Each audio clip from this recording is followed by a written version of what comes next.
નમસ્કાર, nation plus ન્યૂઝમાં આપનું હાર્દિક સ્વાગત છે। હું છું વશિષ્ઠ શુક્લ। દર્શક મિત્રો, સતત વિવાદોના એરણ ઉપર રહેલ માજલપુરની ટેન્સાઇલ સ્ટીલ લિમિટેડની જમીન હવે એવા કાનૂની દાવપેચમાં ગૂંચવાઈ ગઈ છે જેનો ઉકેલ નજદીકના ભવિષ્યમાં તો દેખાતો નથી। દર્શક મિત્રો, સામાન્યતઃ બજાર ભાવે ગણીએ તો 1150 કરોડ રૂપિયા ઉપરાંતની આ જમીન ઉપર પોતાની માલિકી પુરવાર કરવા માટેના જે કાવા દાવાઓ ચાલી રહ્યા છે એમાં કેટલાક પુરાવાઓ એવા પણ છે જેને ચોક્કસ એજન્ડા સાથે નજરઅંદાજ કરાઈ રહ્યા છે। ટેન્સાઇલ સ્ટીલ લિમિટેડની આ એક્સ્ટ્રા ઓર્ડિનરી જનરલ મીટિંગ તારીખ 1 જુલાઈના રોજ મળી હતી અને આ ઈજીએમમાં પૂર્વ નિર્ધારિત એજન્ડાના ભાગરૂપે ટેન્સાઇલ સ્ટીલ લિમિટેડના ડિરેક્ટર કિશોર સુરતવાલાને દૂર કરીને સંજય પટેલ, ધર્મેશ અમીન, પિંકેશ રાય અને કમલેશ પટેલ અને જીતેન્દ્ર પટેલને ડિરેક્ટર તરીકે નિયુક્ત કરવાનો ઠરાવ કરવામાં આવ્યો હતો। આત્મીય ગ્રુપ અને સ્નેહદીપ રિયલ્ટીના ડિરેક્ટર સંજય પટેલ દ્વારા ટેન્સાઇલ સ્ટીલ લિમિટેડના સ્ટેક હોલ્ડર્સને ઘણી બધી હકીકતોથી અંધારામાં રાખી હોવાનો પણ આક્ષેપ કિશોર સુરતવાલા દ્વારા કરાઈ રહ્યો છે। કારણ કે એટલું જ નહીં, આ મીટિંગ જ ખુદ ગેરકાનૂની રીતે બોલાવવામાં આવી હોવાની પણ લેખિત ફરિયાદ કિશોર સુરતવાલા દ્વારા રજિસ્ટ્રાર ઓફ કંપની આરઓસી અને નેશનલ કંપની લો ટ્રિબ્યુનલ એનસીએલટીમાં કરવામાં આવી છે। દર્શક મિત્રો, આજે નેશન પ્લસ ન્યૂઝ જે પુરાવાઓ આપની સમક્ષ રજૂ કરવા જઈ રહ્યું છે એ સમગ્ર ઘટનામાં તપાસ અધિકારીઓ માટે પણ આંખો ઉઘાડનારી બની રહેશે। અત્યાર સુધી સંજય પટેલ આણી મંડળી દ્વારા જે પણ કોઈ આક્ષેપો કરવામાં આવ્યા એનો છેદ અમારી પાસે રહેલા પુરાવાઓથી ઉડી જશે।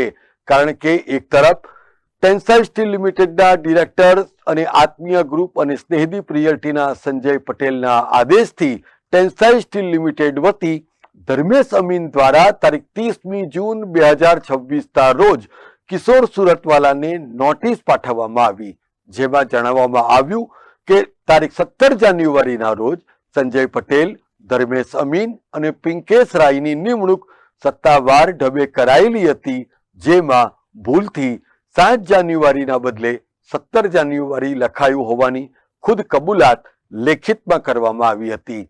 બસ આ જગ્યા ઉપર સંજય પટેલ ગ્રુપ દ્વારા પોતાના પગ ઉપર કુહાડી મારી દેવામાં આવી હોવાનો મત અમિત શાહ અને કિશોર સુરતવાલા દ્વારા વ્યક્ત કરવામાં આવ્યો હતો।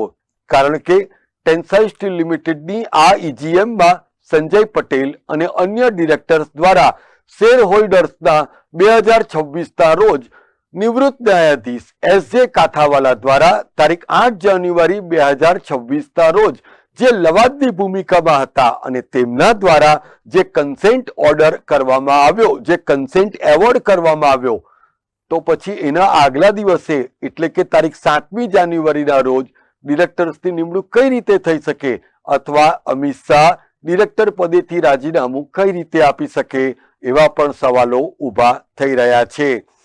શું આ કન્સેન્ટ એવોર્ડ જે તારીખ 8 જાન્યુઆરી 2026ના રોજ ઇસ્યુ થયો, શું એ અંગેની જાણ આઈજીએમમાં સંજય પટેલ આણી મંડળીએ કરી છે કે કેમ એ પણ એની મિનિટ્સ તપાસવાની જરૂર છે।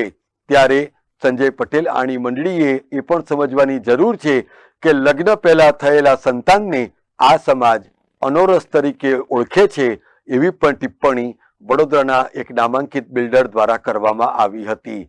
કિશોર સુરતવાલા દ્વારા તારીખ 1 જુલાઈના રોજ બોલાવવામાં આવેલી મિટિંગ જ અનૈતિકતાના આધાર ઉપર હોવાનું જણાવ્યું હતું અને ધર્મેશ અમીન અને ટેન્સાઇલ સ્ટીલ લિમિટેડને ઉદ્દેશીને અપાયેલ રીજોઇન્ડરમાં સંજય પટેલ દ્વારા થયેલી આ કથિત ફોર્જરીને ઉજાગર કરવામાં આવી છે।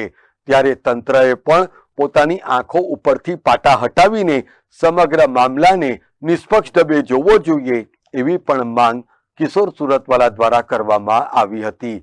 કારણ કે હાલની સ્થિતિ એવી છે કે સંજય પટેલ દ્વારા કરાયેલી ભૂલને સત્તાવાર રીતે મોકલેલા લેટરમાં પણ કબૂલી લેવામાં આવતા હવે કિશોર સુરતવાલા આગામી દિવસોમાં આરઓસી અને એનસીએલટીમાં વધારે મજબૂત સ્થિતિમાં આવી જશે।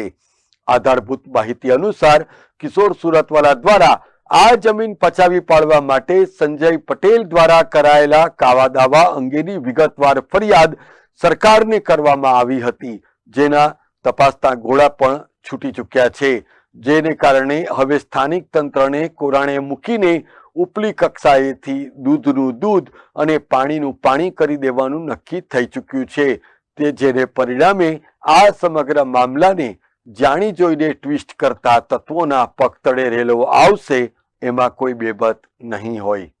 Bureau report, nation plus news, Vadodara. સમાચારોના સતત અપડેટ મેળવવા માટે અમારી નેશન પ્લસ ન્યૂઝની યુટ્યુબ ચેનલને સબસ્ક્રાઇબ કરો, બેલ આઇકન દબાવો અને જોડાયેલા રહો ફેસબુક, ઇન્સ્ટાગ્રામ અને ટ્વિટર પર.